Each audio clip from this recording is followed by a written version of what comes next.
अल्पवयीन पीडितेचे अपहरण करून तिचेवर बलात्कार केल्याप्रकरणी खोट्या गुन्ह्यातून आरोपीची निर्दोष मुक्तता.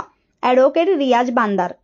कोरोची येथील 17 वर्षे 6 महिने वयाच्या अल्पवयीन पीडितेस फूस लावून तिचे अपहरण करून तिला मुंबई येथे पळवून नेऊन तिचे लैंगिक शोषण करून तिचेवर बलात्कार केल्याप्रकरणी शहापूर पोलीस ठाणे इचलकरंजी यांनी सन 2019 साली आरोपी वैभव प्रकाश महाडिक याचे विरुद्ध भारतीय दंडविधान संहिता कायदा कलम 363, 366, 376 अन्वये गुन्हा दाखल करून त्याच्यावर कायदेशीर कारवाई व तपास करून इचलकरंजी न्यायालयामध्ये दोषारोपपत्र दाखल करण्यात आले होते.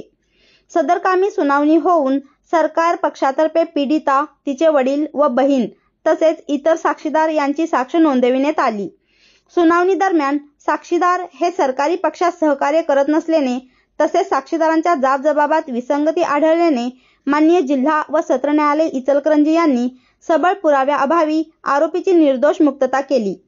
सदरकामी आरोपी पक्षातर्फे ॲडव्होकेट रियाज बांदार यांना मदतनीस म्हणून advocate Yasin Pendhari, advocate Sachin Korvi, advocate Suhel Bandar व परवेज मुजावर यांनी काम पाहिले. MS-51 न्यूज करिता मुबारक शेख.